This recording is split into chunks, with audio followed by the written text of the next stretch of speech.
Hey, Grandpa Bones, what's happening? Greetings from the dank basement. This is Paul Shellbetter, your wicked Uncle Squiddy.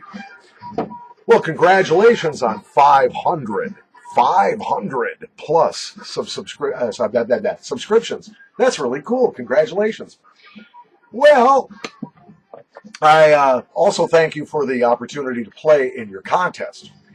You wanted to know four things: favorite song, favorite food, favorite childhood memory, and best memory from this past summer. Well, let's see if I can get this pipe lit, and I'm going to tell you a little story there, Gramps.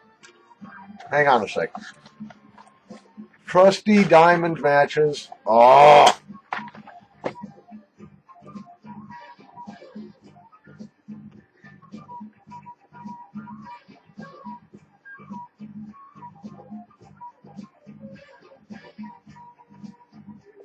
that ought to work.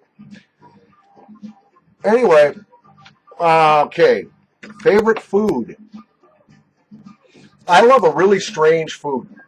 It is a rice and beans dish from Costa Rica called gallo pinto, which means painted rooster. Uh, it's made with black beans, and what makes it special is a local sauce, bottled sauce down there called salsa lisano.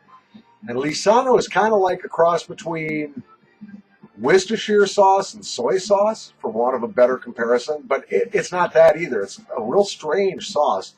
I don't much like it, except in gallo pinto. But the cool thing about this rice and beans dish is, if you eat it for breakfast, which a lot of Costa Ricans do, have a fried egg on it, maybe a little sour cream.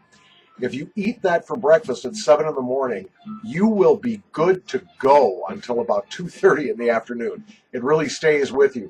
It's simple fare, but it's very nutritious, very delicious, and very satisfying. So that's my favorite food. Favorite song? That's a tough one. I make my living at least part of the time as a musician, and I didn't get this pipe lit, by the way. I'm still learning.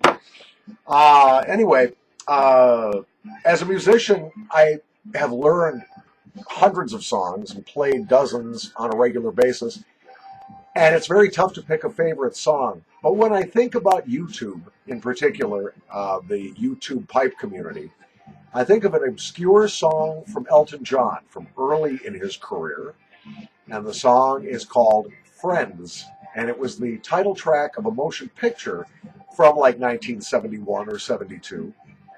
And what I really like about it is the lyric of the chorus: making friends for the world to see. Kind of sounds like YouTube, doesn't it? Making friends for the world to see. Let the people know you've got what you need. With a friend at hand, you will see the light. If your friends are there, then everything's all right. And that song really speaks to me, at least this morning, so I will call that my favorite song. Favorite childhood experience or childhood memory? There's a lot of them. I had a pretty decent childhood growing up.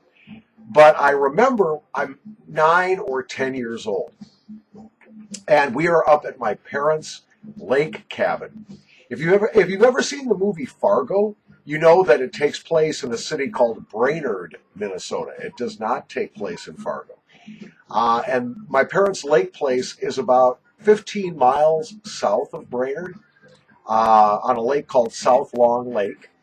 And I remember being 10 years old and getting on this old, I think it was a Huffy bicycle, and it weighed 4,000 pounds, had no gears, no handbrakes. It was a coaster brake, single speed bicycle with big fat tires.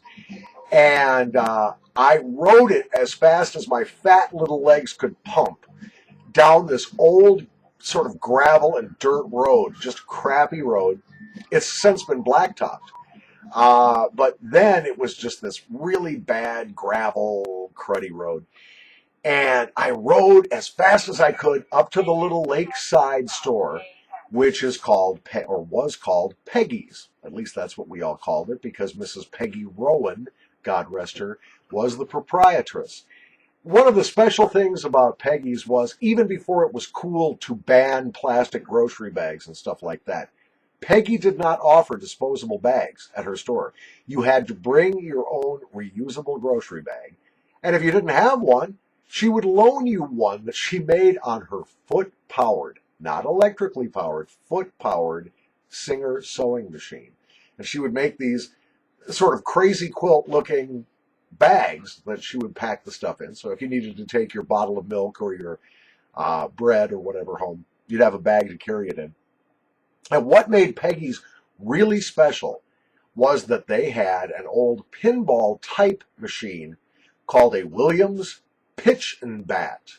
And Pitch and Bat was a very cool game. And I would buy my returnable 12-ounce bottle of Hires root beer, which she had in these big 1930s vintage glass front coolers.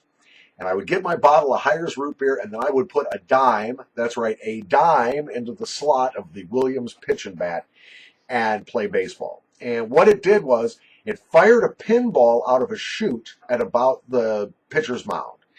And you had a lever, and you would pull a lever, and it would swing a little wood bat, and that would send the pinball back up the playing field. Now, if you were very good, it would roll right over the pitcher's mound, up this little ramp, and hit a target that gave you a home run.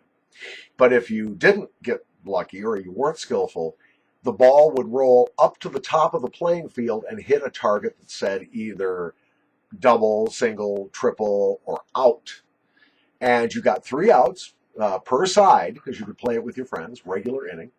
I got very good at it, and I loved it because if you did score, let's say, a double, there were these little metal cutout baseball players that mechanically moved around a baseball diamond. It was a 3D sort of thing behind glass above the playing field.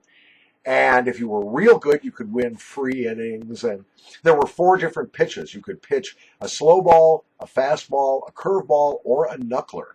And I used to love to hit the knuckler because it really got a lot of action on it. I had a great time. But that's not why I went to the store. On that particular day, I wanted the latest issue of Mad Magazine. You remember that magazine? Mad Magazine. And the reason I wanted it really badly was because in the middle of the magazine, as a centerfold bonus, were 2 very large perforated sheets of what I can only call vandalism stickers. They said clever things like, flush hard, it's a long way to the kitchen, and Judge Crater, please call your office. And at the time, Pope Paul, the Pope of the Catholic Church, was very much against birth control. And so another sticker said, Paul is a pill pooper. And what they were for, of course, was instead of, tagging with a can of spray paint, you just wet the sticker and stick it anywhere you wanted. So I wanted those vandalism stickers really badly. And so I got my magazine, my bottle of Hires root beer. I rode back to the lake cabin and spent the rest of the afternoon sitting on the dock in the warm June afternoon sun, drinking my Hires root beer and reading my Mad magazine. So that's one of my best memories from childhood. My best memory of this summer, this takes a little longer to describe, but I'll try to do it quickly. This has been a hell summer for us. It's been really tough. The first thing that happened, early in the spring, my mom developed very bad infections in her legs, had to be hospitalized, had to spend some time in a nursing home getting wound care. After that, she was fine. She was home. Everything was good. She tried to carry something out to her car, tripped in her garage, and snapped her femur right above her left artificial knee. My mom is 82 years old, and it was, the Joe Theismann snap. So she broke her leg, had to go back into the hospital, multiple surgeries, and is even now in a nursing home getting rehabilitated, getting her physical and occupational therapy and all that. Then when I came back from Costa Rica in May, I had to be hospitalized for 3 nights with blood sugar that exceeded 740, which means I have severe diabetes, which I had never had before. I had no idea I had it. So there's that. And then on the 1st of July, my wife suffered a heart attack and had to be flown in a helicopter 60 miles from our little town northward towards Minneapolis to a big heart hospital where she had 3 ventricular stents put in to open up the blood vessels leading to her heart. Thank God she's fine. But I was able to, after only a couple of nights in the hospital, I was able to bring my wife home on my birthday, the 4th of July, my 57th birthday, and just being able to bring my baby back home and knowing that she's going to be okay. That's my best memory from the summer. I wish you all the best, Smoking Grandpa Bones. Everybody I've talked to in the YTPC says that you are a great human being, super guy. I hope to be able to get to know you someday in person, maybe meet up with you at a pipe convention or a meet and hear your stories and find out what your best memories, favorite song, and favorite foods are. From the Dank Basement, greetings and congratulations on 500 plus subscriptions to Smoking Grandpa Bones. Thank you for watching.